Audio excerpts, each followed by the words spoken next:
Right, so we are back. School is back in session, and we are going to be going into probably everyone's second team at the moment, Brighton Hove Albion. We're going to Bloody hell. do a cheeky report on them. Hopefully, we can get a little cheeky bell ring. And GMAC, do you want to kick us off? I'll kick off. Brighton were, like you said, everyone's second favourite team this year, maybe with the exception of Newcastle. Most people were happy for them to do well.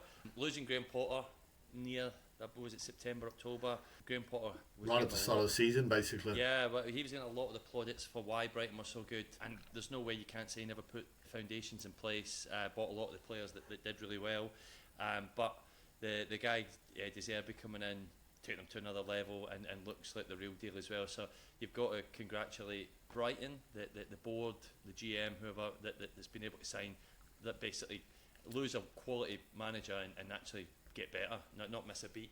So they get an A from me as an overall season, as a performance. I would have loved them to make it to the Champions League. It was probably a dream and a step too far, but they're into the Europa League.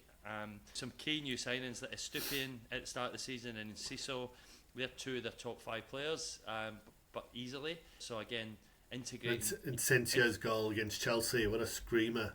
Brilliant. But I mean, Enciso won against City as well at the last day of the season. Yes. I think that got goal of the season. So yeah, they've just been fantastic. And like I said, those players, in particular those two I mentioned, they're new signings that have come in and just looked the part right from day one.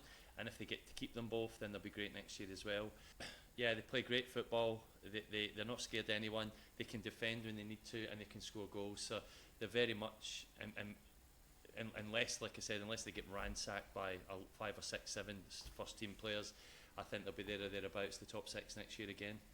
Yep, so style of football. Style of football A plus. I think. I mean, considering what I expected from them to what they do, it's night and day.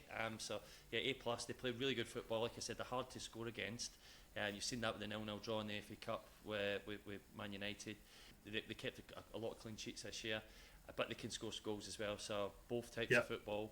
And I think City said, or Pep said that they probably play against the press better than anyone. So They really play good great tactics play as now well. from the back. New signings, mate. Obviously, we mentioned Estupian, who was, I think, might have been in a lot of people's team of the year. He got in team of the year. Yep. Yeah, unbelievable.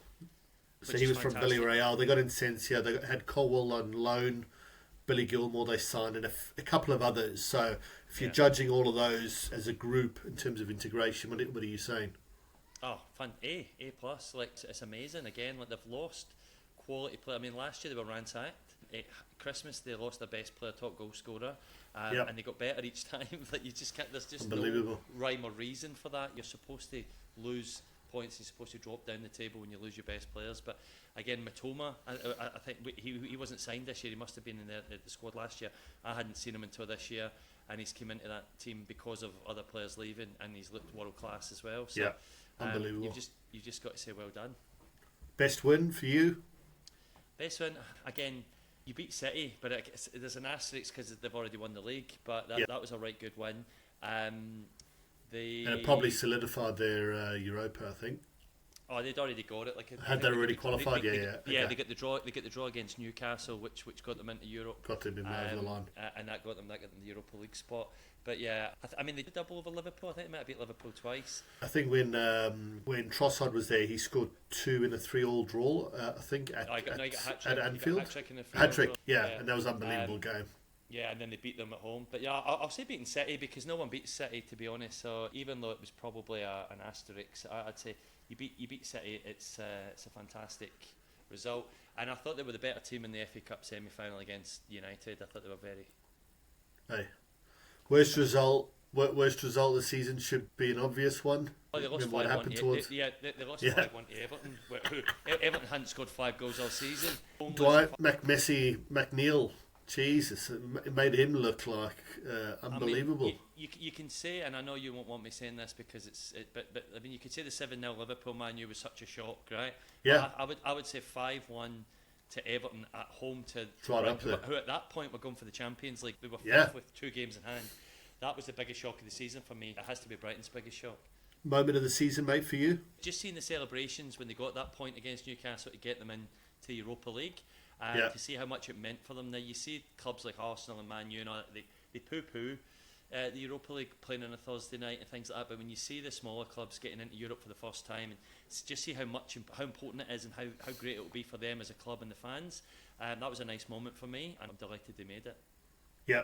So 0 trophies, but overall you've given them a A.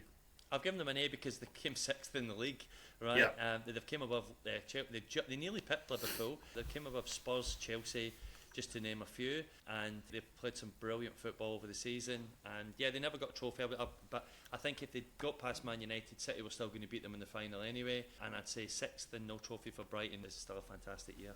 Yeah, 100%. I'll rattle through my results. So style of football, A+.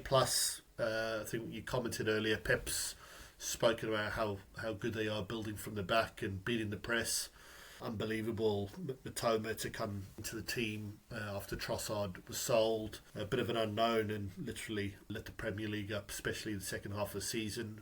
They had that Undav on the other side, certainly scored a few towards the end of the season with Incensio, and they got Ferguson up front, who looks like he might be a bit of a star in the future. Yeah. He's young. He looks like yeah. I think he's had 3 new contracts in one season. We like you. Yeah, you're on $2,000 a week. Oh, you've scored a few goals. Here's a bit more. Oh, wait, United are looking at you. Okay, here's a big contract. So that makes sense. New signings. Look, there was about 5 or 6. So given, I think half of them were really good, I've given them a B.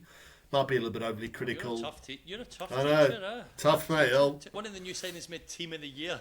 I know. Well, he was a gun, but Billy Gilmore was sort of a bit in and out of the team. Billy Gilmore's been a bit of a flop, but unfortunately he was signed by the new manager and then by obviously Gilmore. The boy that went to Chelsea, and he kind of got left in the dark when the new guy came in. And there's a couple of other lads that I don't actually recognise, so I'm not sure they've seen much playing time, but they could be the next cabs off the rank when McAllister and Casado looks like he's on the way out. Gresham, I've given them an A, just class. Again, complimenting that with style of football. Brilliant to watch, everyone's second team. Best win, despite them having better results, and especially at home, they had some really big results and some really good wins.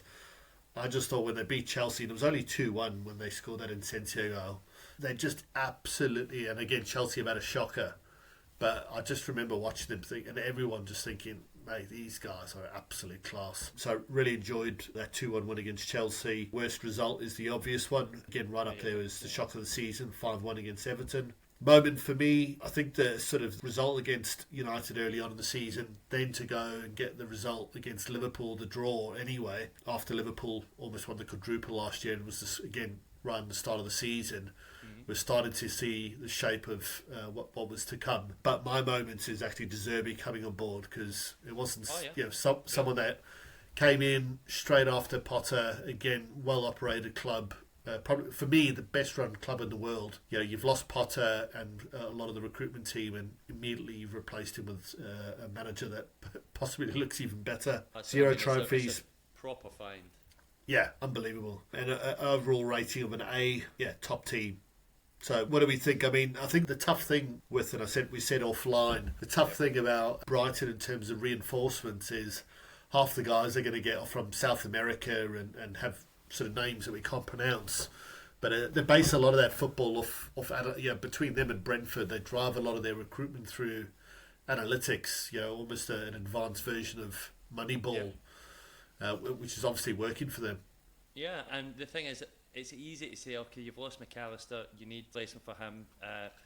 James Ward-Prowse, perfect replacement. He's down in the Championship, but let's be honest, 50 million, Brighton won't spend that, and if other clubs are in for James Ward-Prowse, he's not going to pick Brighton. So we can suggest players that might be a good fit, and they should go for him, or they could go for him, but you're Brighton, you're not Man United, you're not Arsenal, you don't have the same draw, you don't have the same finances, so we can kind of say who we think would be good for them, but ultimately they're probably not going to get them. But also they're going to get gems. They're going to get. I mean, look at half their signings are guys for less than 10 mil. So I've got James Ward-Prowse down just because they want back. That's in a key one, yeah. Because Milner's there, I think, more for the change room, keep guys level-headed. He'll plug in and play. Yeah, he's not. I can't see him playing loads next season just because of his age. if they were to get James Ward-Prowse, it gives them more free kicks, it gives them more set pieces, and Yep. they already play a brilliant brand of football. James Ward-Prowse won't have to. Evan Ferguson up front. Yeah, he won't have to do everything. Getting like on he the does end at of those. Southampton. I think that would have been a really good fit. It won't happen, but I think James Ward-Prowse would have been a really good signing for them. I still think Ferguson's a good striker, but I still think they need another striker. They had Maupay the year before. He wasn't Yeah, great. well, but they've he got was- Danny Welbeck, haven't they? I think Yeah. he might be out of contract, Danny Welbeck. They need another 10-15 a season guy that can rotate in with the other players. Yeah. They Especially could now have- they got the Europa. So I think they there's could your do- extra budget you were speaking about to a degree. they They'll could do a lot probably worse than operate somebody within like their Danny means, so- Ings. There's someone like Yeah. Danny Ings. I know he's at West Ham, but he hasn't been starting. So he could someone along that ilk. So 15 striker, million. probably a couple of midfielders, and I think Well, they're trying to get Colwell for they'll probably include him in the deal for Casado. They'll need in to replace terms of Chelsea. McAllister and Casado, right? And Yeah. Kanté would have been a good one, but Kante's gone for the big bucks in Saudi.